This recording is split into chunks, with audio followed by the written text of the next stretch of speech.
amigos? Bienvenidos a Sin Filtros. En esta emisión vamos a conversar con el coronel Jorge Santiesteban. Él es analista de seguridad y defensa en Bolivia y también tuvo una larga carrera en ese país. Vamos a conversar sobre lo que está ocurriendo en estos momentos y sobre lo más importante, que es el futuro de Bolivia.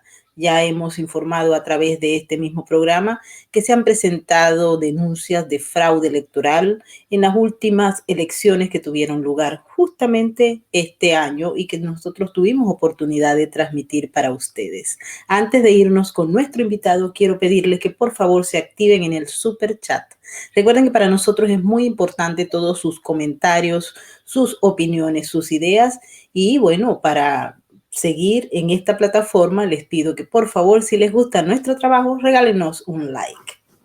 Bienvenido, coronel Jorge Santiesteban. Es un placer para nosotros tenerlos en Sin Filtro. Igualmente para mí, gracias por invitarme y estoy dispuesto a conversar con ustedes para toda su audiencia. Situación de nuestro país, Bolivia, que el que les habla está caracterizado por ser independiente, no formar parte de ningún partido político y bueno, tengo toda la plena libertad de darles una radiografía de lo que a mi entender estaría ocurriendo acá en el país en relación con el resto de los estados de Latinoamérica principalmente. Bueno, le agradezco de verdad muchísimo la introducción, puesto que se han tejido una serie de elementos que han llamado la atención de muchísimos fuera de Bolivia. Se habla obviamente de las denuncias de fraude electoral, pero en paralelo observamos que hay un gobierno establecido, instalado, encabezado por Luis Arce, en el que se empiezan a tomar una serie de medidas y acciones de gobierno que buscan reinsertar a Bolivia en el mismo escenario que estaba justamente hasta el 2019. Primeramente, quisiera que le explicara a todos los que nos están viendo en estos momentos qué es exactamente lo que se tiene. ¿Hay realmente posibilidades de presentar y de probar que hubo un fraude electoral en Bolivia? Y adicionalmente a ello, ¿hasta qué punto eso puede cambiar la ruta que estamos observando desde afuera? Gracias. Miren, hasta hace poco en Bolivia se hablaba simplemente de fraude, pero nunca se presentaron las pruebas. De manera de que para las autoridades bolivianas, incluso para las autoridades internacionales como la Organización de Estados Americanos, que tenía una misión de observadores acá, obviamente esa misión de observadores estaba conformada por personal afín al neopopulismo que existe hoy en la región. Y obviamente vinieron más a tomar el cafecito y darse un paseo que a trabajar y sobre todo hacer un trabajo independiente. Y había el representante principalmente de esa organización, tiene una tendencia neopopulista. Entonces, desde ahí empezó mal la situación para el control electoral. En Bolivia, ¿cuáles fueron las fallas principalmente para que esto se vaya a desembocar en el fraude y sobre todo a esta pobre situación política en la que se vive? El primer elemento es que cuando se hizo el fraude del año pasado, cuando el gobierno de Evo Morales se repostuló al margen de la norma también, aduciendo derecho humano. Entonces, pero las autoridades del Estado, los 4 poderes del Estado, estoy hablando ejecutivo, legislativo, principalmente el judicial, a quien todo el tiempo se pedían amparos constitucionales para restituir un derecho humano a Evo Morales de postularse nuevamente, todas las normas eran a favor de ellos. Entonces, empieza todo mal así, cuando se le reconoce a Evo Morales que el repostularse era un derecho humano. Ahí empieza mal. Luego continuó pese a que, recordemos, el 21 de febrero de 2016 hubo un referéndum para que Evo Morales o se quede o se va. El referéndum votó por el no. Es decir, que Evo Morales no debería repostularse. Ganó en este caso en la votación el pueblo, en el que la mayoría pidió que Evo Morales no se repostule. Pese a todo ello, entonces, viene lo que le acabo de decir. Él presentó un amparo constitucional para que se le reconozca su derecho humano. Eso fue favorable a Evo Morales y se repostula. Se entró a una elección donde se tenían cooptados todos los órganos del Estado. Y además de que se demuestra que hubo fraude electoral cuando se paraliza el conteo de votos y resulta que se desconoce absolutamente nada de lo que estaba pasando en ese reconteo. Los miembros de Naciones Unidas, o como es de la Organización de Estados Americanos, avalan mediante informe en Bolivia de que esa elección tenía indicios de fraude. Por lo tanto, van a elaborar un informe en los próximos días. Esa fue la primera declaración que hicieron en el país. Pasó todo ello y la sociedad civil sale a las calles, bloquean todo el país, y al final Evo Morales opta por salir del Estado. Es decir, abandona, renuncia, públicamente renuncia en el Chapare, es su bastión político, protegido por ellos. Todos saben que ahí al Chapare nadie entra si no es con el control social, con la autorización de ellos.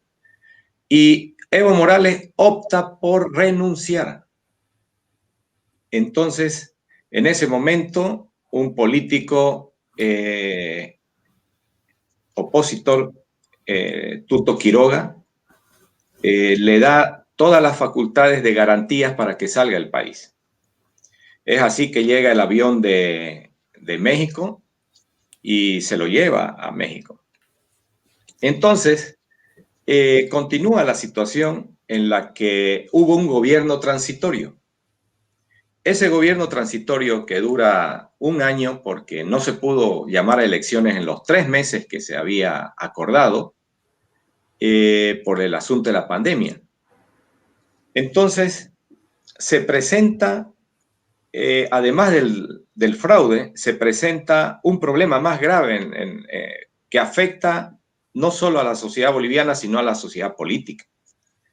Ese gobierno transitorio no pudo gobernar porque se le vino encima la pandemia. En la pandemia lo debilita tanto porque ya no podía controlar las necesidades de la sociedad. Primero en salud y luego económica. Y se va yendo también a pique. No cumple todo lo que se había propuesto.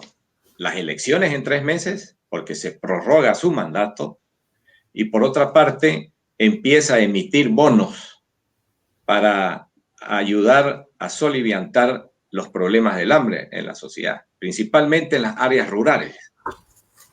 Y resulta que llega desgastado a convocar a nuevas elecciones. La sociedad civil seguía creciendo, en la sociedad civil el descontento.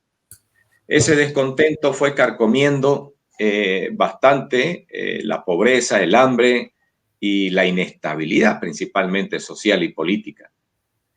De manera de que la presidenta no pudo soportar el peso, la carga de la responsabilidad y renuncia a su candidatura porque ella comete el primer error grande y que uno de esos errores es producto de la situación que está viviendo el país hoy. Resulta de que ella, en lugar de terminar su periodo de transición de manera independiente, opta por candidatear a la presidencia del Estado. Entonces, ahí hubo un desbalance político, porque el que tiene el poder y se repostula en el país no es responsable, porque usan los bienes y los fondos del Estado para hacer campaña. Y lo hacen asquerosamente, lo hacen sucio, porque empiezan las obras que luego después más adelante no se concluyen, porque esas obras habían sido solamente para la campaña. Y fíjense, todo ese dinero que se gasta para prometer obras, inaugurar obras, ya no dan resultados más adelante porque esas empresas quiebran. Y resulta de que cuando convoca a la elección, hubo un problema de los respiradores, porque la pandemia había cubierto todos los hospitales. Ya había un desborde. Y ante ese desborde, el problema no era solo de personal, que había mucha gente de los profesionales médicos que se ofrecían trabajar, pero necesitaban ítems. Y esos ítems no se los dieron a totalidad para poder cubrir la enfermedad. Primer elemento. El segundo, hubo un equipo conformado con los masistas, o sea, correligionarios de Evo Morales, que hicieron cargo de las adquisiciones de los respiradores para los hospitales. Y no los triplicaron los precios, sino los multiplicaron los precios. Una vergüenza. De $16,000 que podría costar un respirador, le ponen el término de $34,000, $35,000 cada uno. Es una vergüenza lo que hicieron con esa situación. Pero era un equipo conformado entre el gobierno de transición y el gobierno de Evo Morales y correligionarios de Evo Morales. Y miren ustedes. Sí, coronel, hubo obviamente una decepción por parte de los bolivianos. O sea, quiero, antes de que continuemos con esta conversación, darle la bienvenida a el colega Rolando Descamportiés, que está acá con nosotros. Muchísimas gracias, Rolando. Gracias por tu invitación, Maybert. El coronel estaba justamente explicando todo el proceso que llevó a la situación que estamos en estos momentos, así que por favor continúa el coronel. Gracias, muy buenos días a mi amigo Rolando, un abrazo fuerte. Bueno, le decía de que usted tocó un punto importante, eso decepcionó más al pueblo boliviano cuando se detecta que esos respiradores no eran eficientes técnicamente y que el precio lo habían multiplicado. Entonces fue bajando en su popularidad la candidatura de la presidenta y al final de cuentas ella no llegaba ni al cuarto lugar en las proyecciones. Tuvo que renunciar por esos escándalos de corrupción y resulta que la situación ya, la sociedad civil boliviana queda como desamparada porque no había en quién confiar. Lo único que pedía la sociedad boliviana era no volver nuevamente al gobierno del movimiento al socialismo, ni siquiera de Evo Morales. Nadie pensó con Evo Morales. ¿Por qué? Evo Morales no es bienvenido, ni siquiera en esta circunstancia en la que se encuentra su partido político gobernando. Entonces, resulta de que esa fue la situación en que la sociedad política entrega a la sociedad boliviana a una situación deplorable, no solo económicamente, sino social desde el punto de vista de la atención médica, con lo que ahora estamos viviendo nuevamente, porque hay un rebrote notable que está en ascenso ahora, actualmente en Bolivia. Y aparte de eso, de que ya no había esperanza en quién apoyarse. No habían candidatos que podían dar la garantía de nuevamente evitar un gobierno del movimiento al socialismo y evitar el retorno de Evo Morales. Entonces, llegan a las elecciones ante una incertidumbre total porque habían líderes regionales que sobresalían, como el político que tenemos, por ejemplo, acá en la región del Oriente, en Santa Cruz. Él, por ejemplo, tenía bastante ascendiente, pero creó muchas dudas. Y luego había otro candidato del Occidente, Carlos Mesa. Estoy hablando del primer de la región del Oriente, Camacho, Luis Fernando Camacho. El del Occidente, que más sobresalía y que tenía más oportunidades, era Carlos Mesa, ¿no? Un periodista reconocido, pero como periodista puede ser bueno, pero como político ha demostrado ser lo peor que puede tener un país como político. Entonces, no había en quién apoyarse, pero esas eran las dos figuras. La sociedad se vuelca hacia quien tenía más opciones de ganar, y ese era Carlos Mesa. Pero resulta que luego se dan cuenta de que todos habían hecho una especie de pacto político. ¿Y cuál es ese pacto político? Llegar a las elecciones y entregar el gobierno en forma indirecta, obviamente, al movimiento al socialismo. Y mire usted por qué el pacto político se llega a dilucidar abiertamente. Primero, porque no hubieron persecuciones políticas para aquellos que manejaron mal la economía del Estado en ese gobierno de transición. Estoy hablando de los respiradores. Estoy hablando también del otro gobierno del movimiento al socialismo, que se detecta acto terrorista por parte de Evo Morales, tampoco hay procesados. Por el gobierno de Yanine Áñez, tampoco hay procesados. Los dos ministros que manejaron el gobierno de transición se fueron al país, fácilmente abandonaron la frontera.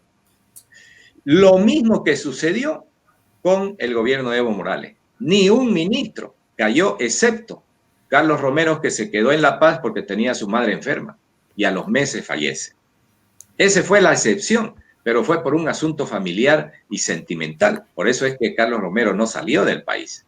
Pero el resto salió todos, escaparon como ratas aquellos que tenían cuentas pendientes con el Estado por corrupción y por los mal manejos de la política en el país. ¿Hasta qué punto, coronel, o sea, se puede probar que había un previo acuerdo? Obviamente desde afuera se observaba que sin haber sido contados los votos ya ellos estaban dando como ganador a Luis Arce y lo estaban felicitando. Cuando hablamos de ello nos referimos a la misma expresidenta Áñez, así como también a Mesa y a los otros. Obviamente a todos nos sorprendió justamente esa posición antes de que se contaran los votos electorales. Mire usted este fenómeno que nunca había ocurrido antes en la historia democrática, ni siquiera en otros países adelantados, peor todavía porque ellos lecturan bien y bueno, ellos responden a la sociedad. Aquí no responden a la sociedad los políticos, aquí responden a sus intereses personales y particulares y partidarios. Ese es el problema en Bolivia. Entonces, si ellos no responden a la sociedad porque no le temen, hacen lo que quieren. Entonces, ese elemento del pacto político se da porque les dan a la oportunidad de que salgan y luego que salen y están a buen recaudo, empiezan las investigaciones, pero investigaciones que no terminan ni llevan a cabo la investigación como debe ser y quedan ahí durmiendo prácticamente el sueño de los justos. Entonces, el segundo elemento de ese pacto resulta de que además de haber reconocido una victoria del movimiento al socialismo, como usted bien lo decía, recién iniciando el conteo y reconociendo el conteo en boca de urna. Boca de urna es una especie de encuesta, no es un conteo oficial correcto. Entonces, reconociendo una victoria de un conteo en boca de urna o encuesta, sale la presidenta del Estado y salen todos los opositores al movimiento al socialismo, incluyendo a Tuto Quiroga, a Carlos Mesa y todos los demás.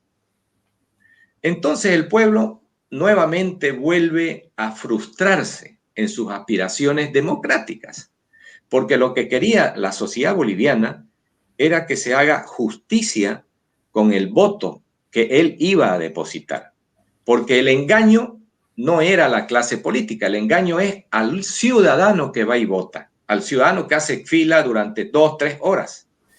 Entonces, el robo ha sido a cada uno de los ciudadanos y eso nuevamente frustra a la sociedad y nos deja en esta circunstancia en la que nuevamente viene un nuevo fraude, se demuestra que hay un fraude. Hoy en la mañana, hoy mismo, está organizado un grupo de ciudadanos independientes presentando todas las pruebas. Son cerca de 3 cuerpos de pruebas del fraude que se ha hecho en esta elección ante el Tribunal Supremo Electoral. La expectativa que hay ahora es que el Tribunal Supremo Electoral admita esas denuncias y luego evalúe y determine mediante resolución su decisión. ¿Y cuál es la petición luego de presentar este fraude? En este grupo de analistas y de investigadores independientes que están presentando las pruebas, están pidiendo que se anulen las elecciones y nuevamente se convoquen a otras elecciones. Que se haga una auditoría de todo el padrón electoral y de la elección que hubo con fraude. Esos son los puntos que piden ahora, que van a pedir luego de presentar las pruebas. Le voy a dar 2 elementos principales para las pruebas del fraude. Uno, más de 1.500 actas son actas falsas que las han puesto llenadas a pulso por la misma mano. Y fíjese otro elemento, en el departamento de Pando, al norte del país, hubieron 2 distritos que entre 80 kilómetros de distancia, la misma persona por puño y letra firma y elabora las actas. Y obviamente todas las actas dan como ganador al movimiento al socialismo. Entonces, ¿cómo no va a ser eso prueba de fraude? Y resulta que no. Yo acepto de que hubieran habido fallas, pero una falla de error humano. Pero otra cosa es cuando se monta un sistema para favorecer a alguien, dando el conteo favorable a alguien. El otro elemento del fraude es que el sistema de control social denominado TREP no fue puesto en ejecución. Entonces, ¿cómo iba a ir a hacer el seguimiento la sociedad de todo ese control del conteo de las actas y de la votación? O sea, prácticamente la sociedad quedó a ciegas, porque ese sistema fue nuevamente abolido y no fue considerado para el control social. Lo mismo que sucedió en la primera elección, en la anterior elección con Evo Morales, cuando también hubo el fraude y lo suspendieron por 24 horas. Esto ya fue más allá, lo suspendieron. Es decir, no hubo ese control. Entonces, ¿cómo no haber sospechado de que ellos nuevamente impusieron? Además de que hay otro sistema que contrató el Tribunal Supremo Electoral para realizar el control, un sistema técnico que al acceso no habían más que 3 personas y esas personas no se los puede ubicar para que rindan un informe. Es decir, no existen, no hay, ya no están en el país, ¿no? Y el sistema que operaba estaba en el exterior. Entonces, prácticamente ha sido un fraude técnicamente montado como para que usted no pueda acceder al respaldo para denunciar. En ese caso, coronel, estaríamos hablando de un fraude, un acuerdo de impunidad por parte de las grandes fuerzas políticas y triunfo del llamado socialismo del siglo XXI, vinculado, aliado y prácticamente conformado y protegido por el crimen organizado transnacional. Eso también lo hemos venido evaluando en el caso de Venezuela, Sí. en el caso de Bolivia y otros países que son y que forman parte de ese equipo, vamos a llamarlo el equipo de los malos. Así es, evidentemente. ¿Usted cree que la sociedad y las instituciones de Bolivia, particularmente el Consejo Electoral o cualquier tribunal, esté en capacidad para tomar decisiones en contra de este conglomerado corrupto que busca la impunidad y mantenerse en el poder? Este sistema que está operando hoy en el Tribunal Supremo Electoral es una estructura organizativa que no solamente parte de los políticos del país. O sea, estoy hablando de toda la clase política, ya no de derecha, de izquierda, ni de Evo, ni de los demás. Una clase política que está siendo monitoreada desde afuera. Una clase política que responde a intereses de una mafia internacional política y que responde principalmente a una mafia narcotraficante.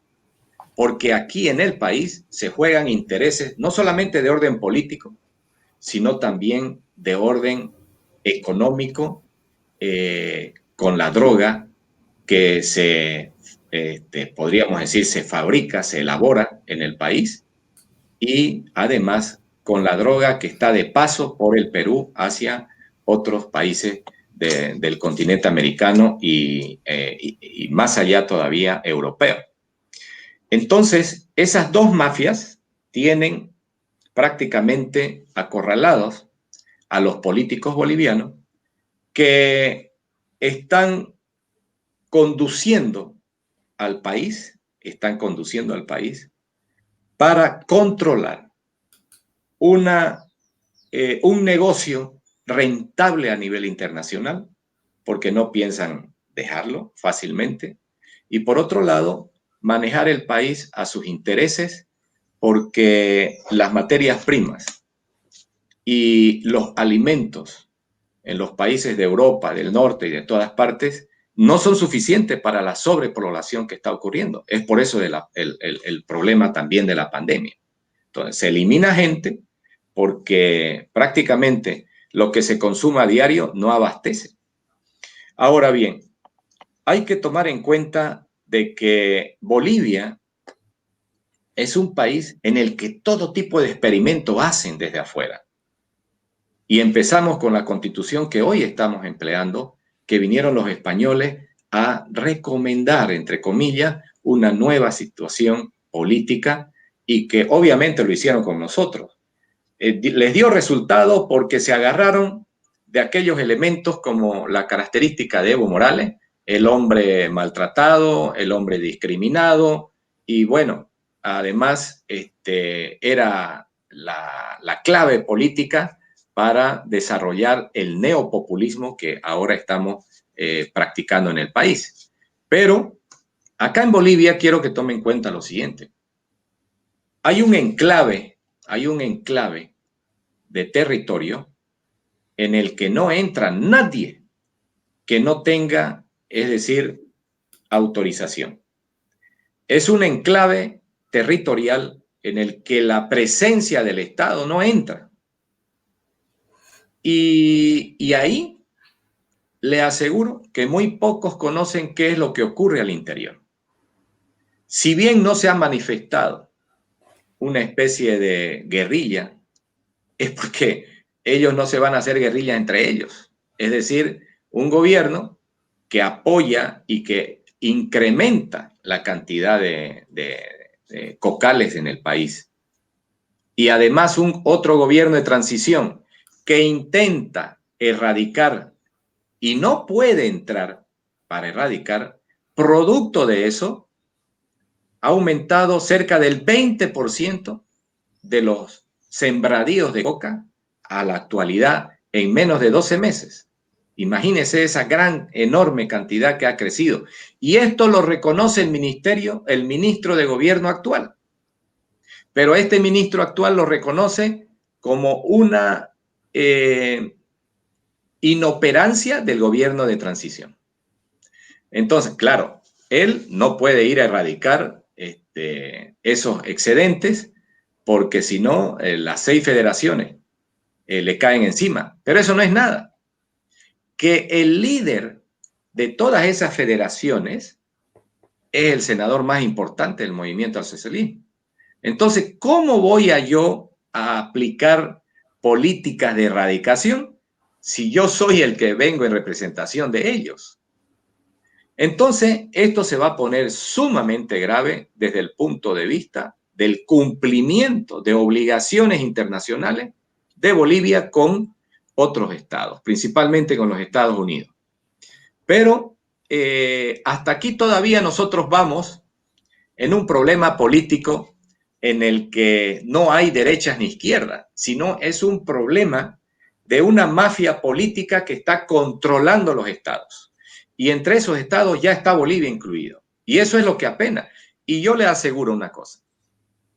El pueblo boliviano ahora está mejor organizado que antes. Obviamente con tropiezos, pero está mejor organizado. Han penetrado a todas las capas sociales esta mafia. A todas las capas sociales. Ni que se diga con la capa política, porque todos ellos solamente están yendo a elecciones municipales y departamentales por intereses partidarios y para prácticamente subsistir políticamente y no desaparecer en los próximos 5 años. Entonces, no van con el interés de hacer el bien social, no van con el interés de apoyar a la sociedad, sino prácticamente están yendo a las elecciones para beneficios partidarios y de poder. Ellos, en los 14 años de Evo Morales, han subsistido muy bien, porque Evo Morales les ha dado las migajas con las que se han venido a las elecciones nuevamente. Entonces, si ellos se han presentado gracias a las migajas que le ha dado Evo Morales, les ha permitido subsistir, porque al final de cuentas todos en conjunto han ganado. El único que pierde es el pueblo, la sociedad. Aquí, mire usted, los hospitales no funcionan. Es increíble cómo han sometido a la pobreza a la sociedad boliviana. Y no le estoy exagerando, porque para ir a sacar una ficha para el médico, incluyendo el COVID, hacen filas durante toda la noche a la intemperie, llueva o no llueva. Y recién van al especialista después que lo deriva el médico general. O sea, mire ese calvario que vive la gente. No le exagero cuando le digo que se está muriendo gente en la fila misma. En la fila se están muriendo la gente. Y eso, obviamente, los medios no lo sacan, no lo publican, porque los medios tienen la tendencia de un lado y del otro. Los medios de comunicación están completamente aplazados porque no sacan esas noticias que yo le estoy dando ahora. Evidentemente, ha habido un ejemplo de una persona que llegó enferma y murió en las puertas del hospital porque no lo atendían. Eso salió, pero hay otros casos que no. Entonces, todo está en contra de la superación y la aspiración que tiene la sociedad boliviana. Una democracia limpia, transparente y justa, que no le roben el voto al ciudadano. Todo eso está en contra porque no hay representatividad. Los que se están presentando a las elecciones hoy, en el mes de marzo, ellos están solamente presentándose de una manera hipócrita porque están avalando ese padrón electoral fraudulento. Con el mismo padrón fraudulento, sobredimensionado en número, están presentándose a las elecciones. Es decir, con ese... Sí.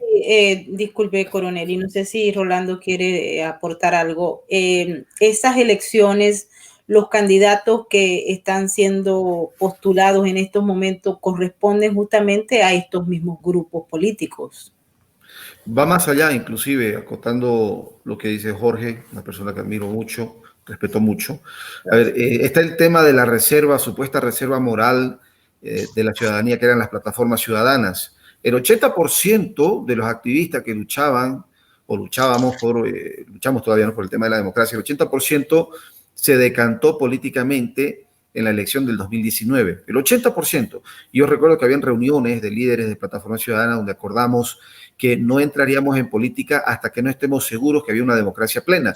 En 2019, 80% del activismo se fue a diversos partidos políticos sin haber eliminado la ley 421, que se parcializa en el valor del voto. Hay zonas donde el voto vale 3 veces más que en otra zona, sin haber saneado el padrón electoral y sin haber sancionado el tema de la sigla del Movimiento al Socialismo por el fraude electoral o por todos los fraudes que había llevado a cabo antes del 2019, ¿no? 80%. El restante de ese 20%, yo estimo que un 15% se está yendo a las elecciones de este marzo del 2021 para las alcaldías y las gobernaciones. Es decir, a ver, un país es mediocre en función de la mediocridad de sus ciudadanos. Soy boliviano y lo digo abiertamente. En Bolivia, lamentablemente, la mediocridad se ha campeado en la política y se ha campeado también en el activismo. Esa gente que uno ve ahorita, la mayoría de la gente que uno ve hablando, vociferando en las redes sociales, en los medios de comunicación masivos, son gente que está buscando candidaturas, no están buscando un resultado final. Y es asqueroso, perdón la expresión, pero es asqueroso ver cómo el partido Creemos de Camacho realiza una alianza con el Movimiento del Socialismo. No sé si Jorge se ha enterado, pero ayer me llegó un video de la Brigada Parlamentaria Cruceña porque hay una vigilia permanente por el tema del sistema de pensiones. Ese tema lo podemos tocar en otro momento, pero ha sido manoseado el dinero, los 20.000 millones de dólares que hay en los fondos de pensiones han sido manoseados por el Movimiento del Socialismo durante 14 años. Se hizo un movimiento para recuperar esos fondos. Luis Fernando Camacho fue en su momento el estandarte del hombre visible de la democracia y acaban de unirse, hace 2 días en realidad, se acaban de unir Creemos, el partido de Luis Fernando Camacho, con el Movimiento del Socialismo en Santa Cruz para juntos ver el tema de las pensiones. 2 polos opuestos que hacen un pacto político de esa manera te da una visión de lo que realmente está pasando. Y la gente que toca temas de democracia, temas de pensiones, están buscando una candidatura. No han entendido, como decía Jorge, que no podemos ir a una elección cuando no tenemos las condiciones necesarias. No hay idoneidad, no hay legitimidad en el proceso electoral. Encarar en estos momentos un proceso electoral es seguirle el juego al Movimiento del Socialismo, porque al tener cooptado todos los órganos del Estado, especialmente el judicial y el electoral, el Movimiento del Socialismo pone a voluntad el porcentaje de votos que desee para disimular el fraude en el resto de la oposición. Le van a entregar una alcaldía a tal partido, la otra, para no ser tan obvios en el fraude. El Movimiento del Socialismo, el socialismo del siglo XXI, como tantas veces lo hemos hablado con tu persona, Mayward, están muy bien estructurados. Ellos avanzan orgánicamente, han entendido y aprendido cuándo deben detenerse, cuándo deben hacer una pausa, qué terreno deben cederle al oponente para ganar más alrededor de ese terreno y luego invadir el terreno que habían entregado. Juegan espectacularmente, yo me quito el sombrero en ese sentido, pese a la perversidad y la morbosidad política con la que lo manejan, las estrategias les vienen funcionando. Pero finalmente en este punto quiero acotar lo siguiente. Creo que lo que sucedió el 2019 con el activismo en Bolivia y lo que va a suceder en marzo, lo que ya sucedió de hecho en octubre y lo que va a suceder en marzo, que es que el activismo se va a la política de manera irresponsable, creo que es hasta necesario. Es una limpieza, es un filtraje muy necesario para que quede gente idónea, gente responsable. Como me decía un amigo militar, yo prefiero tener 5 personas que sé que puedo contar con ellas en el frente de batalla, a tener todo un ejército de irresponsables e inadaptados que no van a seguir órdenes ni una estructura. Entonces, creo que vamos por ese sentido en buen camino. Somos pocos, pero a la vez somos muy eficientes y muy responsables quienes quedamos en la lucha por la democracia y la reinstitucionalización, no solo en Bolivia, sino también en la región. Estamos hablando de una mafia, como lo explicaba el coronel, en el que, o sea, es una mafia internacional que sabe jugar muy bien. Él hablaba de españoles. Yo quisiera que me aclarara quiénes eran esos españoles o quiénes son esos españoles. Pero una mafia internacional con mucho dinero proveniente de la industria criminal hacen que los estados pasen a formar parte de sus haberes, de sus riquezas, no solamente en Bolivia. Ya hemos visto cómo hay intentos, por ejemplo, de recuperación del Estado y todo su estamento político en Ecuador y en otros países donde ellos están siendo fortalecidos, y si bien perdieron el poder, no han logrado sacarlos de allí. ¿Qué se puede esperar? ¿A dónde se puede ir? Si observamos que también los organismos internacionales pareciera que no son capaces de enfrentarlos, estaríamos hablando de que es la sociedad sola, la gente del pueblo, la gente de la clase media, los profesionales que van a luchar contra un monstruo de esta naturaleza que tiene dinero y que es capaz de utilizar cualquier herramienta criminal. Bueno, te acoto ahí, querido Jorge, perdón que te interrumpa. Es importante lo que acabas de decir, querida Maybol. ¿Por qué? Porque la fuerza y la capacidad del pueblo está en las calles. Todo ha sido cooptado en Bolivia y también a nivel internacional. Las herramientas del movimiento del socialismo del siglo XXI a nivel internacional son la CIDH y la OEA, la Organización de Estados Americanos. Esas son las dos herramientas que hay que cuestionar, y en este momento, con lo que está sucediendo en Bolivia, hay las herramientas y las pruebas para mínimamente cuestionar la idoneidad y la honestidad de los representantes de estos organismos internacionales por su parcialización más que evidente de, por ejemplo, Luis Almagro, de ir al pronunciamiento de Evo Morales el 2019 como candidato. No puede hacer eso un secretario general de la OEA. Entonces, pues yo repito, estos dos organismos hay que cuestionarlos. Coronel. Yo coincido mucho con Rolando y hay que hacer hincapié en esto, Maybol, de que la solución de nuestros problemas políticos es del propio pueblo boliviano. No estamos esperanzados en que va a venir una comisión de la Unión Europea, de la ONU, mucho menos, ¿no?, de la ONU, ojo con eso, y de la OEA. Es decir, ya la tenemos muy bien clara la situación de que ellos no nos van a dar la solución, aún le pidamos ayuda. Pero vamos a cumplir los bolivianos de acuerdo a los tratados y convenios internacionales, presentar la documentación correspondiente de respaldo, porque al final de cuentas la sociedad internacional tiene que conocer los problemas en los que nos han metido ellos mismos aquí ahora, y que la solución está en las manos del propio pueblo boliviano. Entonces, ¿qué es lo que hay que hacer acá? Hay que fortalecer el patriotismo, porque eso es importante.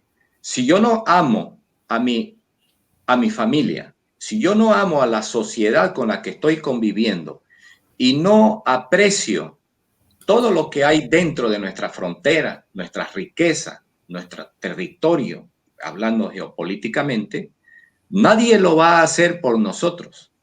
Por lo tanto, la tenemos muy bien clara. La solución está en nuestras manos. Primer elemento. El segundo elemento es que hay que tomar en cuenta de que los organismos internacionales están manejados por elementos neosocialistas, neopopulistas que quieren imponer un nuevo sistema globalista. Y eso es cierto, no es teoría. ¿Por qué? Están eliminando fronteras, están eliminando gobiernos y ponen los gobiernos que quieren, y eso es desde afuera. Entonces, no es que nos gobierna o nos gobernamos los bolivianos ahora. Nosotros estamos siendo una especie de experimento y no podemos permitir que perdamos la soberanía. Entonces, contra eso se lucha. Lo que hay que hacer es fortalecer el poder del pueblo. Y eso se está logrando poco a poco, porque mire, no han podido penetrar a todas las capas sociales. Y hay una capa social muy fuerte que no han podido reemplazar como lo hicieron en la iglesia en años anteriores, cuando la Guerra Fría, es decir, el Oriente con el Occidente, se peleaban el dominio del mundo. Y ahí era diferente. Fíjese usted que la única que peleaba en contra, o una de las instituciones más sólidas y que el pueblo se apoyaba en ella, era la Iglesia Católica. Pero en la Iglesia Católica incluso habían curas tercermundistas y los infiltran. Y eso es lo que ocurre ahora nuevamente. ¿no? Nuevamente ocurre. A las que no han penetrado y no van a poder lograrlo es a las iglesias evangélicas. Y aquí ha proliferado bastante. Y es grande la sociedad evangélica. Y esa sociedad evangélica los van a sacar a patadas a aquel que intente entrar a dominar sus estructuras. ¿Y cuál es la diferencia, Maybor? De que la Iglesia Católica es como la estructura organizativa de las Fuerzas Armadas. Tiene un comando en jefe hasta abajo y el cabo termina el cabo abajo. Esa es una estructura verticalista en la que si usted domina al comandante, domina todo. Pero en las iglesias evangélicas no hay esa estructura, es así horizontal. Entonces, esa es nuestra esperanza. Y además de que de ahí parte la fortaleza del resto de la familia, porque están pidiendo lo mismo, católicos, no católicos, etcétera. La sociedad se está uniendo, está creciendo, se está expandiendo para recuperar su soberanía, su dignidad y recuperar al Estado boliviano. Entonces, mire usted ese panorama político en el que nos encontramos. Entonces, ¿qué es lo que pasa con estas organizaciones internacionales? Unión Europea, OEA y la ONU están desplegando representantes a nuestro país, pero que no hacen nada.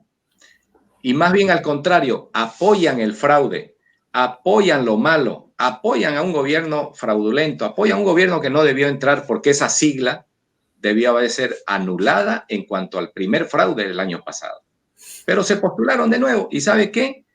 Esa actual estructura del Tribunal Supremo Electoral, ahí empieza la mafia. Ahí empieza la mafia y dominada por esa mafia internacional.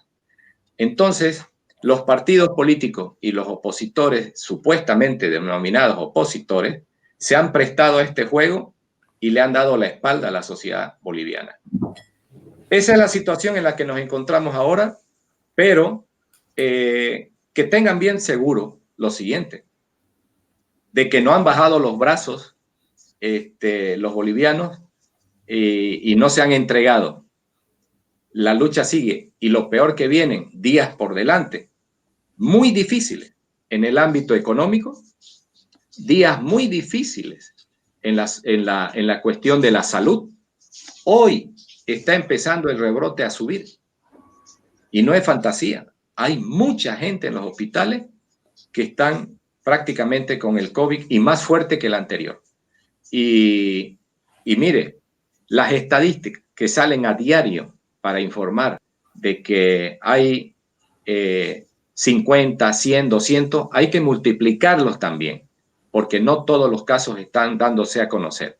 Se esconden los datos para no crear la incertidumbre y la desesperación en la gente. Pero si usted se enferma de COVID en Bolivia ahora y no tiene plata, usted se muere, porque el tratamiento es costoso, no es barato, mucho más si usted cae internado en el hospital. En el caso de varios países de América Latina se ha hablado que China o Rusia han ofrecido vacunas de las que ellos están en estos momentos probando, y ya Venezuela ha recibido por parte de China una serie de vacunas. Los rusos también se han movido por América Latina. En Bolivia, que son aliados suprarregionales de Arce y también de el señor Evo Morales, ellos han recibido ayuda, ellos han previsto que esta vacuna se experimente también en Bolivia. Evidentemente, hay una vacuna que no está viniendo como donación, sino como parte de un compromiso de compra-venta. Entonces, resulta que se ha hecho inicialmente con Rusia, con la vacuna proveniente de Rusia. Desconocemos a cabalidad porque ninguna autoridad dijo con qué otro estado han hecho compromisos para la adquisición de vacunas. Entonces, esa es la gran duda que las autoridades no se han manifestado, excepto con la compra de vacunas rusas, que no han llegado a la fecha y no se sabe cuándo van a venir o qué compromisos hay. Entonces, de eso de las vacunas para nosotros todavía es un tema lejano, le comento. Es un tema lejano que se escucha que otros países están haciendo la adquisición de estas vacunas, pero en Bolivia no se sabe cuándo pueden llegar ni en qué cantidad. Mientras tanto, esta situación siga, nos seguimos endeudando en grandes proporciones. Esa deuda está creciendo a grandes pasos, cosa de que liberarnos después de ese amarre que nos tienen los chinos y también los rusos, va a ser muy complicado. Y eso va a empobrecer más a las familias bolivianas. Entonces, es alarmante la situación que está ocurriendo en el plano económico. En el plano político, la frustración de los bolivianos por cuanto parecería que no hay salida. Pero aquí viene el problema de que esto está creciendo como bola de nieve. Si esto sigue para adelante, Mabel, yo le aseguro de que puede desembocar en un encuentro entre bolivianos por la sobrevivencia del Estado. Y eso va a ser grave, porque ya no piensan entregar las cosas así fácilmente a los políticos que se están aprovechando durante muchos años. Y mire, la clase política que ha subsistido con Evo Morales durante los 14 años es la misma clase política que está ahora, excepto un candidato Camacho, pero que tampoco ha podido representar a toda la clase social de Bolivia. Entonces, desafortunadamente, al interior de la República de Bolivia se han debilitado todas las instituciones, incluyendo Fuerzas Armadas, a las que yo pertenezco, incluyendo a la Policía Boliviana. Debilitando a las Fuerzas Armadas y a la Policía, ellos van a hacer todo lo que les dé la gana, todo lo que se les imponga desde afuera. Y como le decía, volviendo nuevamente y rápidamente, esa estructura verticalista es fácilmente controlarla, porque cuando se controla la cabeza, se controla el Estado, se controla todo lo demás. Eso pasó en la Iglesia Católica, cosa que no va a suceder con las evangélicas y otras organizaciones sociales y el grupo, el núcleo familiar. En las Fuerzas Armadas también ha ocurrido lo mismo. Se coopta la cabeza, el comando en jefe y todo su Estado Mayor y se controla hasta el último soldado. Pero hay una situación que se les está yendo de las manos, hablando particularmente en las Fuerzas Armadas y en la policía. Ellos pueden creer que esa política les dio resultado durante los 14 años de Evo Morales. Evidentemente les dio resultados. Malos comandantes, pésimos institucionalistas y que deben ser procesados más adelante. Y que debió haberlo hecho el gobierno de transición y no lo hizo. Ese es el problema del gobierno de transición, del pacto político que hizo con el movimiento al socialismo. Entonces, resulta que no hubo depuración de las instituciones. Esa misma estructura política del movimiento al socialismo es la que cogobernó en el gobierno de transición de Yanine Áñez y es el mismo que está ahora. Imagínense esa estructura fuerte económicamente. Ahora bien, en las Fuerzas Armadas hay un descontento si yo he hecho carrera política o como es carrera profesional en las Fuerzas Armadas, desde subteniente hasta el grado de coronel, y llego y no tengo un padrino político que me ayude en mi ascenso o en mi cargo, obviamente que yo no voy a estar conforme con mi comandante. Ese comandante, ¿qué es lo que está haciendo? ¿Qué es lo que hicieron hasta hace poco?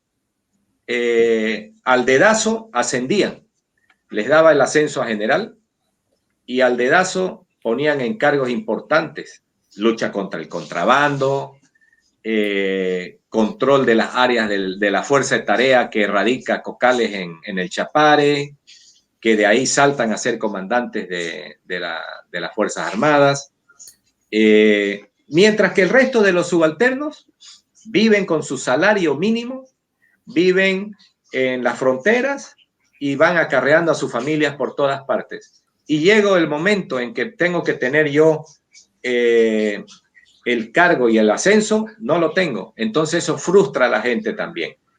Ahí viene el problema que yo le decía a Mel, de que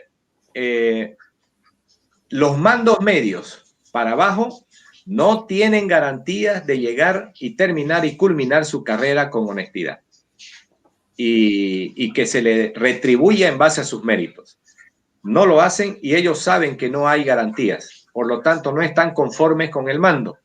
El mando está conforme con el gobierno, porque el gobierno les da absolutamente todo y además el cargo. Entonces, esa situación no la han llegado a controlar los políticos. Y por eso es que decimos, las Fuerzas Armadas están con su pueblo, excepto el mando. En ese caso, y esto sería, y les pido que respondan reducidamente, ¿qué puede esperarse? Hay un movimiento patriota que está surgiendo desde el seno mismo de la sociedad y que busca reconquistar el Estado y las instituciones y restablecer para proteger, entre otras cosas, la soberanía nacional en función de estos estragos que se están cometiendo desde afuera. Bueno, te respondo el fenómeno sociológico que está sucediendo, como decía Jorge.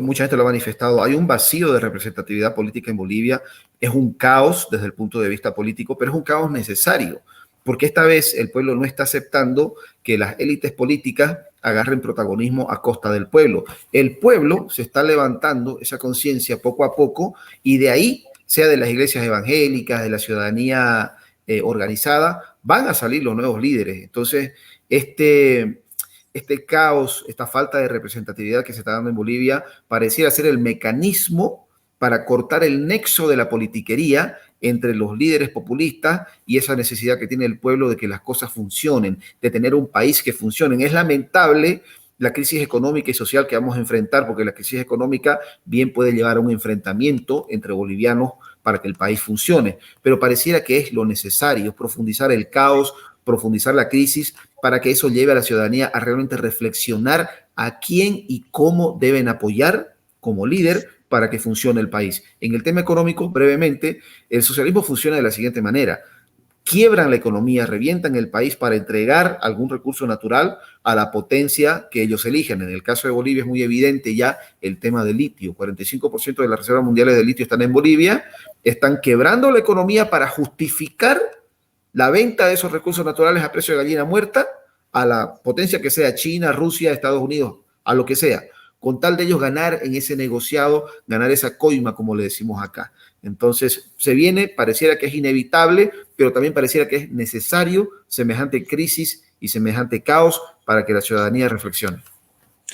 ¿Habría una posibilidad de enfrentamientos entre los mismos bolivianos en función de que no todo el mundo está de acuerdo con lo que está ocurriendo? ¿O una especie de enfrentamiento entre grupos sociales?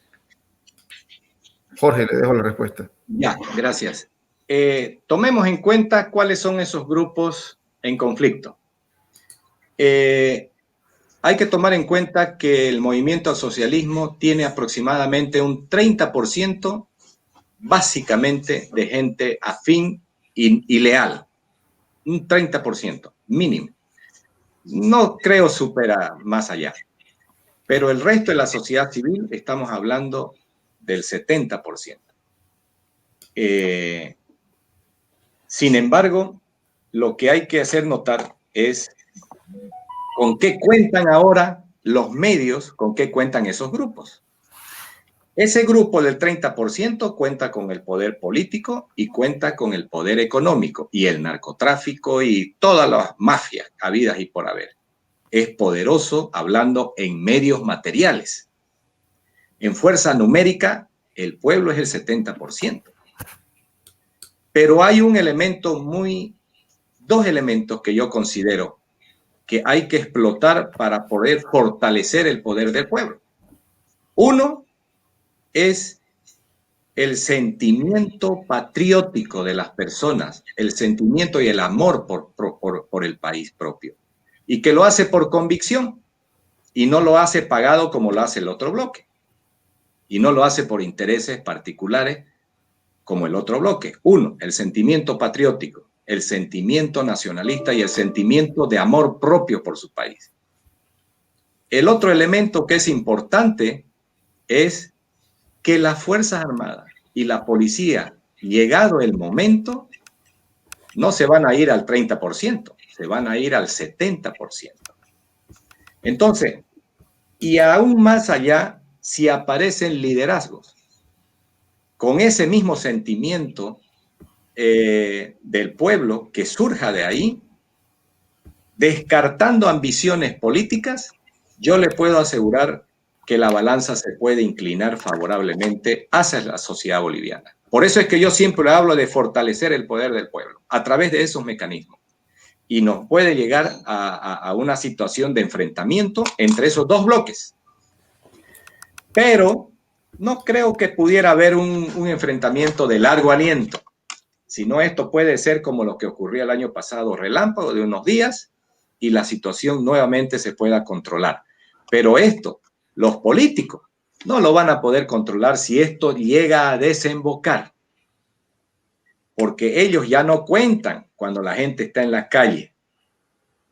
Lo único que van a hacer ellos en el futuro, así como lo hicieron los del anterior gobierno y el anterior de Evo Morales, es agarrar su equipaje e irse con una mochila liviana lo más antes posible a una frontera. Entonces, eso puede ocurrir. Como puede ocurrir que ellos, ese 30%, se empodere más, ese reducto, ese enclave territorial que tienen, ocurra algo desde ahí y se proyecte hacia el país de una manera calamitosa. Ojo con eso. Bueno, quiero darle las gracias tanto al coronel Santisteban, muchísimas gracias de verdad por haber participado en Sin Filtros, y a nuestro aliado Rolando Descampontrías. Un placer. La verdad es que el análisis que se ha hecho deja muy claro todos los elementos que forman parte de esta crisis que existe en Bolivia, pero que el mismo modelo se repite en otros países. Y el pueblo, justamente con sus acciones patrióticas, son la alternativa para poner frente a estos modelos globalistas e internacionales que pretenden justamente comprar estados, manipular y manejar a las clases políticas de cada uno de los países que se deja. Así que quiero darle las gracias porque creo que en la exposición ha quedado muy claro todo el proceso que se está viviendo en América Latina y en muchos otros países del mundo. Muchas gracias, Melbourne. Estamos a sus órdenes cuando usted así lo disponga. Y darle un abrazo a mi amigo Rolando, una persona que siempre ha estado presente en todo lo que es el sentimiento nacionalista, ese sentimiento cívico. Y bueno, les deseo éxito y que tengan una feliz Navidad, que se cumplan sus deseos, y a toda su cálida audiencia también. Van mis saludos. Gracias. Bueno, y quiero agradecerle a todos aquellos que han participado en nuestro super chat. Recuerden que para nosotros es muy importante todos sus comentarios y opiniones, y si les gusta nuestro trabajo, regálenos un like. Nos despedimos hasta la próxima emisión. Muchísimas gracias a todos. Gracias. Muchas gracias.